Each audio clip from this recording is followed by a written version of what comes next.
Tom Gentry is in the lead as this pack heads out into open water, and it's going to roughen up a little bit more, I'm sure, as the time goes. With a powerboat history spanning more than 3 decades, Florida's Key West is arguably the sport's biggest and most extravagant event anywhere. He's got to get off the throttle so the engines don't blow. And although Boat Evolution has reworked many race machines significantly, the spirit of this event remains refreshingly unchanged. Welcome to the 33rd Annual Superboat International World Championship.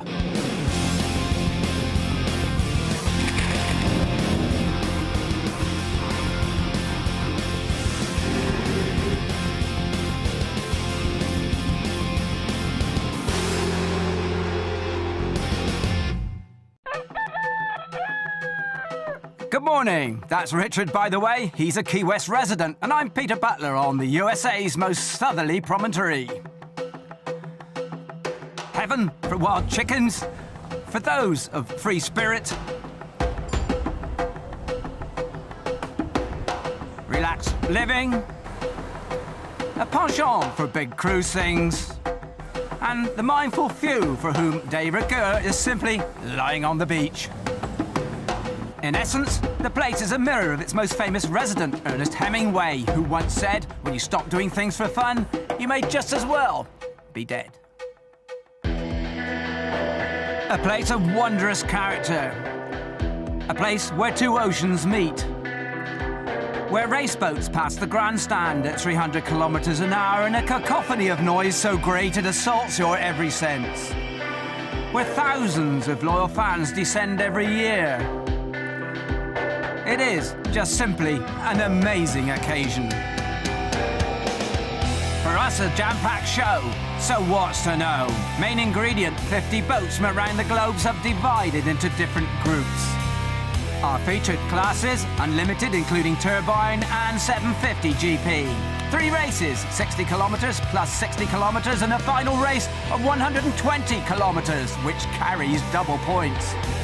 Big turbines, 50 feet in length, twin-like combing T53 engines, total horsepower 3,700, top speed 300 kilometers an hour. Piston-powered monsters, 44 feet, twin Mercury engines, 3,300 horsepower, 275 kilometers an hour, and 750 GP, 31 to 34 feet, twin Mercury divide inboards, 1,500 horsepower, speed 200 kilometers an hour. A stage for big players in every sense. Qatar Sheikh Hassan Al Thani renews his ongoing challenge with Mark Granite, 113 Miss Geico. Top Gun bragging rights on offer. Other favourites? Bob Bull in his classy CMS racing outfit, number 3. Joe Lamberti, Team Reggie, number 76. Randy Kent, Marine Concepts 88, and one special newcomer, also from Qatar, Nasser Al-Attiyah, top world rally driver. With a mission to prove what he has done on land, he can also achieve on water. Here it's completely different, you know, from rallying, because the rally, you control everything. You have the acceleration, you have the gear, change gears, and you have the brakes and everything, you know. Just you listen your co-driver, 10 right, 10 left, you know. And but here you must work a lot, you know, with my I will say co-pilot, you know. It's a new experience for me, and I love this challenge. He's a professional guy, you know. He's that I can feel immediately. He doesn't talk in the boat. Just he drive and he learns super fast everything. I think we will be together. We can really do super things with him. High rollers, high stakes on a notorious Key West track created by nature to test every sinew of man and machine through 3 days of brutal competition. And not to disappoint, on day 1, Mother Nature conjures up a delightful carte du jour. 30-knot breeze and a 2-meter swell to intimidate even the most practiced. It's a magical mix that every year reunites the bravest afloat with a vast army of spectators who make it their annual pilgrimage. Stage set, Act 1, 750 GP, Race 1, 8 teams, 5 favourites. Still 13, 5 WHM, 45 Byrider, Broadco 5 and Spirit of Qatar 20.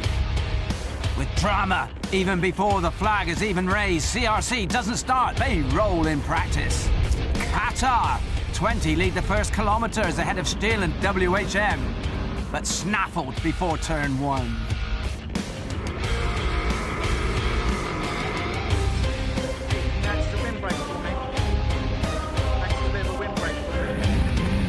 Devious back straight conquered, now the tricky trip to turn 2. Still lead. WHM launch an attack with Byrider joining in.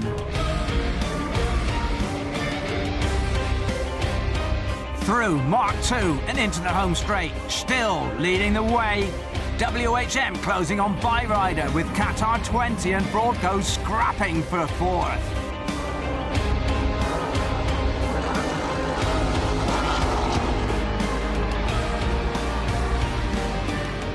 Lap 2, all change while Moff and Muller WHM are looking to dump Mark Antonio and Kowalski Byrider back into 3rd. Chuck Broadus and Vinny Rafis Broadco are showing Al-Nima and Moore where 5th is.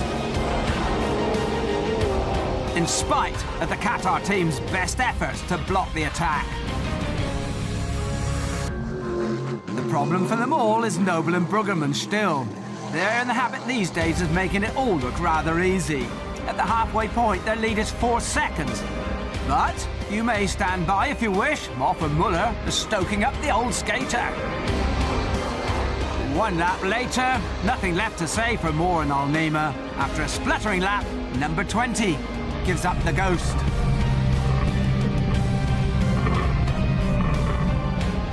And with Byrider 2 sounding more like a tractor than a thoroughbred race machine, it's time for a little war paint on the podium.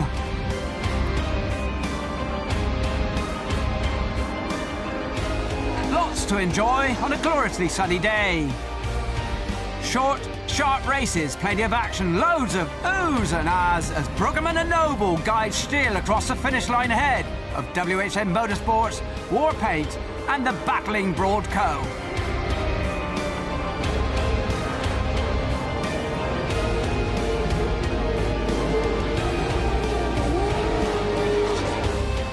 Still, all to play for, of course. In a 3-race championship, important always to get points on the board in the first, but it's not imperative. With double points awarded on the 3rd race here, there's always a way back, should you need one. Unlimited and turbine time next. The big boys, eager to flex a muscle or two. Same course, same weather conditions, and for the first time since Clearwater, the clash of the heavyweights Qatar 96 and America's Miss Geico 113. Your lineup: 3 CMS, 76 Team Joe Lamberti, 88 Marine Concepts, 96 Spirit of Qatar, 100 Alex and Annie, and 113 Miss Geico, Qatar 613, and 741 Miss Mary Mac. Lap 1, Qatar Superior Powered Turbine already over the horizon, with Granite and Begovic Geico trailing Bob Bull's impressive CMS number 3. But not for long. End of lap. The fastest straight, 96, whistles past the grandstand at 300 kilometres an hour. That's 100 metres every second. Simply jaw-dropping. 15 seconds up on Geico in the Top Gun Stakes, and 18 seconds to the good on CMS3.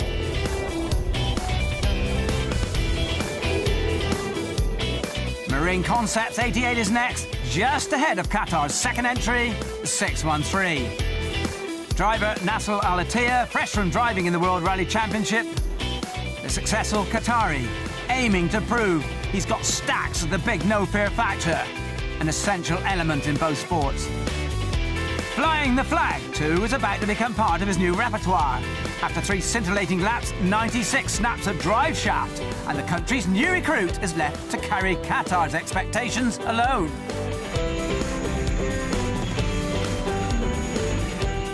A job he accomplishes in some style. Target, CMS3.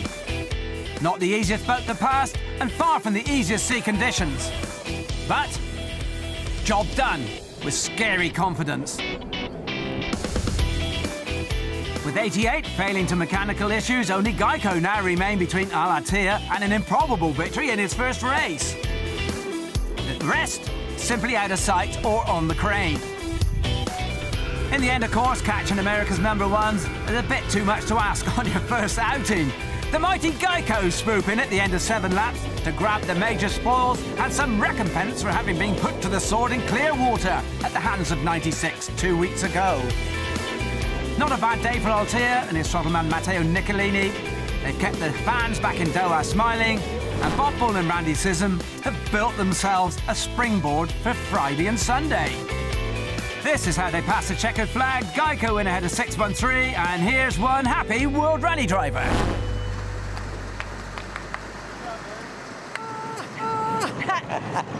You must be ecstatic. Yes? Absolutely, you know, really I'm so happy, you know. For first time, for rally driver, I think is not bad, you know, to finish second place, huh?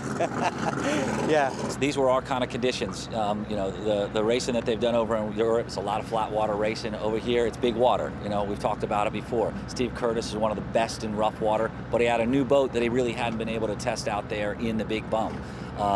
We've really had a lot of time out here in Key West. We knew what to expect. You know, it was really not good, and we didn't feel good about seeing them break. But we've been there before, standing on the deck, watching everybody race by. We found that on the back stretch, which was probably 6 foot seas, the turbines were very difficult to throttle. So when you're coming back down into the water after taking off, suddenly you get a huge bite on the propellers. Between the engine and the propeller, something's got to give, or you've got to make all the components strong. The weak link in that link was obviously this. This is a specially made shaft. We can tell from the end of this shaft that it broke in the center and then tore out. So unfortunately, this is a week-long event. We've got 2 more races. We've obviously got replacements for it, but what we don't have is a development. We know what to do after this race to develop it, but we're sort of stuck for the week like this. If everything sounds expensive in this game, that's because it is. For example, do you know anyone who would spend $1.4 million on something in which to transport his wife to breakfast? For Bob Bull, that's a no-brainer. Well, the girls like to go. They like to go to breakfast and they like to ride fast. And then we got the race boat and we enjoy the race and then the competition. You know, both boats. You know, we can race either one of them, and we like the competition. It's a lot of fun. It's a great sport. This one's our 52. Bob built this for his pleasure boat. We do the poker runs and what have you, and the girls go with us. He's got one that's an open top, true pleasure boat, but he wanted to build one with a closed canopy so the girls could go with us. And the poker runs are quite fast, so he just wanted more safety. He wanted air conditioning and stereo. And this other one is a 48 rather than a 52, and it's his 2-seat full race boat. It has a pair of 1650 Mercs in it, Mercury's racing engine. This one has 1350 Mercury's, which is their pleasure boat consumer engine, runs on premium pump gas instead of race fuel. Both of these boats have 2-inch thick polycarbonate windows. They have an internal roll cage in them, and they're beefed up so that you could race them, you know. Come on in and join us. This is a great little tour. We have several flat screens. We have the race pack stuff, the SmartCraft, and then all the Garmin stuff. Each screen is set up to do a different job. This one will be the race course, and then this is our cameras looking out the back, but the hatch is up, so we're looking at the tent. This one with the 1350s, the pleasure boat version, is run 171 miles an hour. It's up on the GPS. With the 1650s we're gonna put in it, it should run well into the 180s. So it should be a nice change up for the weekend. Well, Randy, just for a change, I'm in the driving seat. It's quite unusual. So what do I have to do? You just basically point it and I'll take care of the rest, okay? I've got the throttles over here, the trim, the tabs. I'll pretty much run the boat, and when we get to the corner, I'll tell you to start your turn, a little bit more, straighten up, and we'll go. Sounds simple. It is, until you get 10 boats next to you. Then it's a little exciting. Okay, Randy, we talked a lot about poker run, but what is a poker run? And it'll be probably 150 power boats. And they go to lunch, they stop, and they call it a card. They stop and pick up a card, a couple of stops during the way, have a nice lunch, pick up a couple of more stops, and then they all roll into here tonight. And then the party starts. They start having a big time, and on Saturday night they'll have a big party, and they'll take everybody's cards, which are sealed in an envelope, and turn them in, and then they'll draw and see who got what hand, and they put them on a big board, and whoever has the best hand wins. It has nothing to do with speed, but you can imagine 150 guys with big boats, they're all about speed. Bob really built this for the girls. He likes to take the girls to breakfast every morning on the weekends, and it's air conditioned, the stereo's playing, the girls have a ball, and like I say, we'll run 140 miles an hour out to breakfast and come back, and it's just a great boat for everybody. But they spill their coffee. Nah, they do good. They're tough.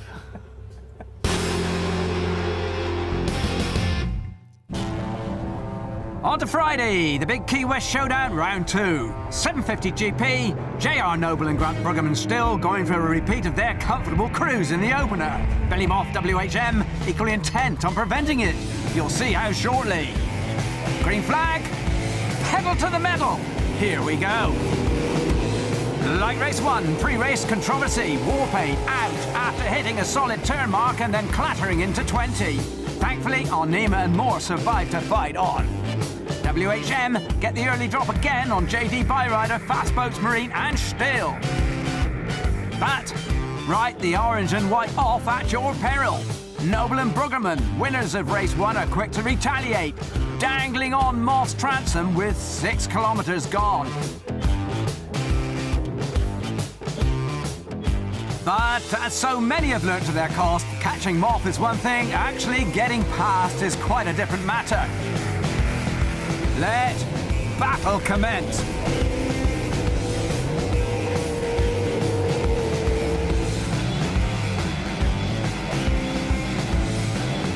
Back on board 20, Moore and Arnema are still contemplating the shenanigans that went on even before the green flag was hoisted. Perfectly happy minding their own business when Warpaint attempt to launch into orbit after arguing with a solid turn mark. Looking at it from the other angle, it might have been a good deal worse. As it was, the perpetrator retired and Qatar 20's progress frustrated. Elsewhere, after 3 laps of trying to get past WHM, so are Still. By continually pushing them towards the beach, Moth holds WHM's position. The question now, how long will Noble and Bruggeman hold their patience?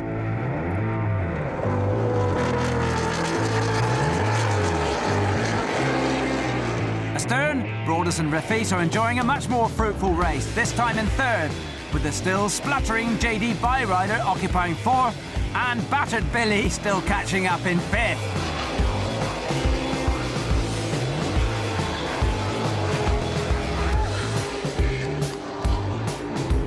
Lap 5 and back at the front, the creaking bit is over, something has to give. Robert Noble squares up for the job, holds his breath and puts the pointy bit of his catamaran in where he knows it will hurt. Bit of pushing, shoving and the odd choice word, and now he and Moth exit Mark III side by side. Who's got the most grunt and puff now?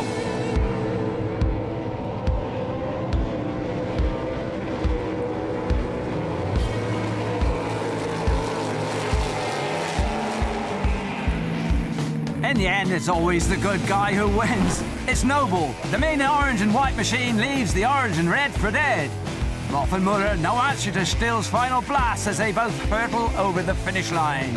2 in a row then for the Orlando Flying Machine, leaving the New York battering ram with a must-win scenario in Sunday's final points fest. That's the dirtiest I've ever seen anybody drive a race ever in my life. Listen, if we all wanted to play nice, we'd all take up golf. I know I shouldn't say it, but you just can't help liking the man. We shall move swiftly on. The Coast Guard is at the ready. The yellow flag is poised. This time, the Matadors of Unlimited and Turbine champing again at the bit. Green for go. Another 6-kilometre sprint. Sea conditions have dropped. CMS 3 with a drop on everyone. Geico in hot pursuit and about to become more than a tad hot under the old collar. Forced to back off dramatically, a CMS move from outside lane to inside in one hit. Clear benefit bought by the crew from St. Louis, leaving the boys from Riviera Beach with a mountain to climb already. Trouble 2 for 96, out after 2 laps, power steering issues. End of lap 3, almost halfway, and in the bubbling cauldron, Turbine Mary Mac leads CMS 3, Qatar 613, Marine Concepts 88, Geico 113, Alex and Annie 100, and Team Joe Lamberti 76. Impressively, rally driver Nasser Al-Attiyah 613 features again after his second in race 1. But the real focus is on 113. Third, no place to be for race 1 winners and multi-time champions. With CMS leading and Qatar 613 second, Sunday is shaping up to be a hard day.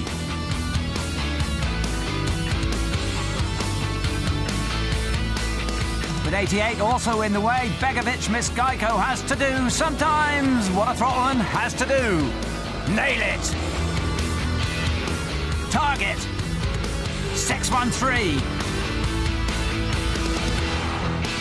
Mission accomplished. Lap 4.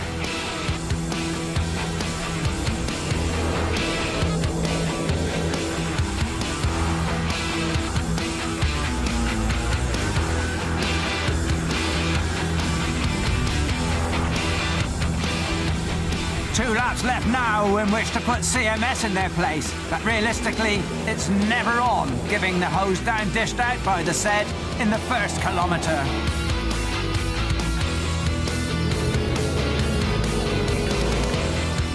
CMS have got their way. Now Sunday will be a block-busting winner-takes-all between the two, with 613 a promising dark horse. This is how it's all shaping up. CMS 3 right back in the frame. Damage limitation for Geico. With Marine Concepts pipping 613 on the line, it's all on the boil for third. Here's Mark Granite with his version. What a tremendous battle. We had a very poor start. Unfortunately, today we got what they had yesterday. We got caught into the wash. As CMS crossed the whole fleet, left us with water. Qatar drove ahead brilliantly right into clean water, and we had nothing. I feel really comfortable from the first race, you know, and we push a lot, you know, but okay, maybe the setup is not good, but I'm here to learn from the top pilot, you know, and this will teach me a lot, you know, to follow him and to see the lines and how he's turning. I think Sunday will be a big race. Turning our attention back to 750 GP, for one team, wins on Wednesday and Friday is a continuation of a successful year, which has seen them land the National High Points title. Robert Noble and Grant Brueggemann have got what it takes. Key West changes from one day to another. Like yesterday, we had 6-foot waves, and today I doubt it there's 3 foot out there. Tomorrow, it's probably going to be 6 foot again. So we prepare, you know, months in advance. Yesterday, as we changed the propellers right before the race, also I moved another 100 pounds 5 feet forward in the boat to deal with that turn 1 to turn 2 stretch of rough water. So if we're off with 100 pounds, 200 pounds in the boat, 6 feet off forward or aft, it makes a big difference whether that boat's going to fly straight or go straight up in the air.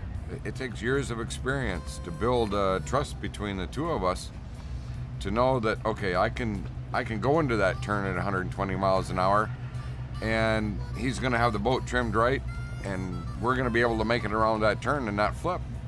We've had a few quiet words in the boat where maybe I get a little excited about some particular turns out there that I don't like, that he seems to like, and we make that turn, and I'm like, well, you know. 7, 8, 9 boats lined up side by side. Green flag goes down. My heart starts beating through my chest. In this rough water racing that we do in Key West, it's a series of small car crashes that we deal with each lap in that boat. It's that rough.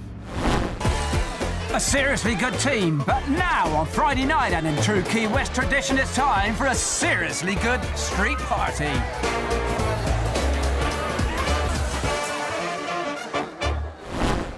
And so to Sunday, finals day. Race distance increased to 120 kilometres, double points on the table, and that could change a thing or two. Let's race. 750 GP first. C laid down, faster speeds, reliability could be an issue. To finish first, and well, you know the rest. Here we go. Billy Moth and Jay Muller WHM tight on the start flag, just legal, and first out of the blocks again. Overnight leaders, Noble and Bruggerman still hot on their heels. Qatar 20th, third, Broadco fourth, Byrider fifth.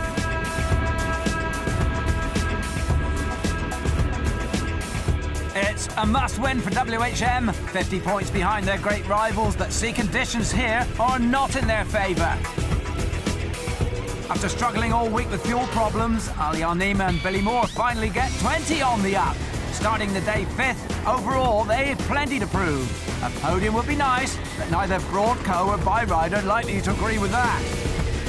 By lap 5, Al-Nima and Moore find an extra gear, and the title aspirations of Moth and Muller are about to receive a massive boost.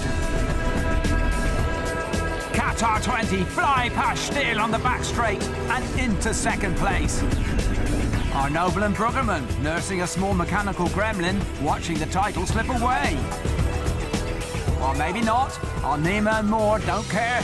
There's fresh blood in their veins, and off in search of the mighty Moth, and a special victory that would deliver third overall and may just offer still a way back.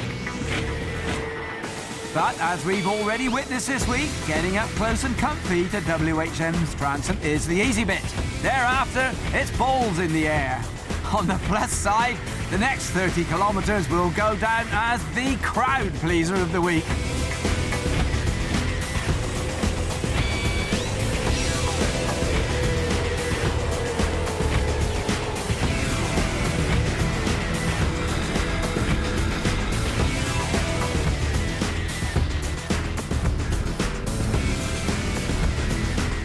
It goes on until Moth and Muller finally fly the white flag. Chuck Broadus and Vinnie Rafis bring Broadco home in third, but there is to be no catching the mercurial Moore and the amiable Al-Nima. They're the stars of 750 GP on a final day that is also to deliver Billy Moth a 9th world title. This is how it finished. Overnight leaders Noble and Bruggerman down in 4th behind Broadco, WHM and the delighted crew of Qatar 20.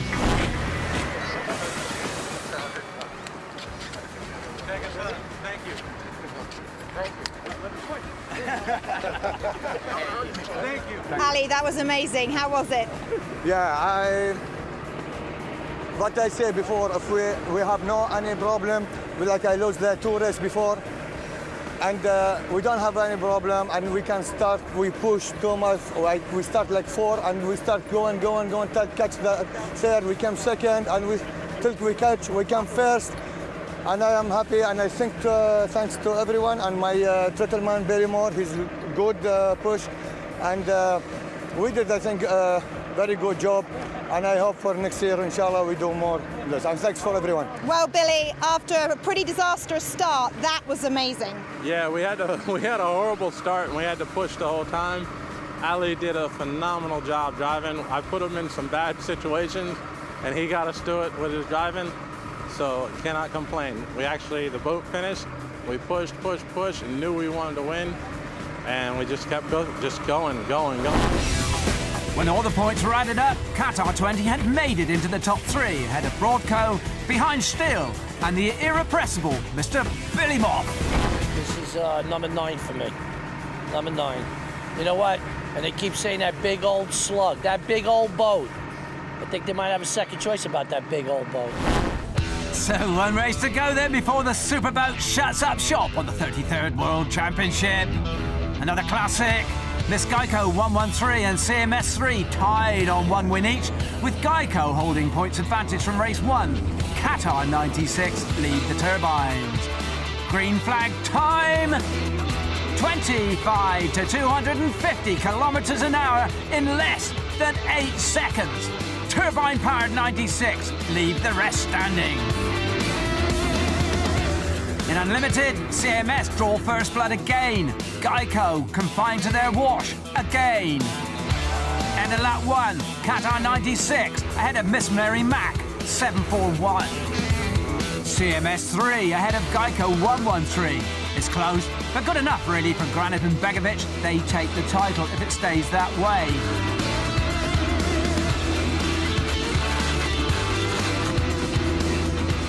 But astern, there's work to do again for World Rally driver Nasser Al-Attiyah as Marine Concept slips into third. But disasters ahead. Fire strikes 96. A turbine bursts into flames, and their race now is to save the boat. And that's not all the drama. While Mary Mack are hitting the front, CMS are hitting the buffers. Dramatic loss of pace and reduced to a crawl. Back on board 96, fire extinguishers deployed, panic over. On the same lap, Geico 113 are giving Miss Mary Mack the elbow and taking overall control.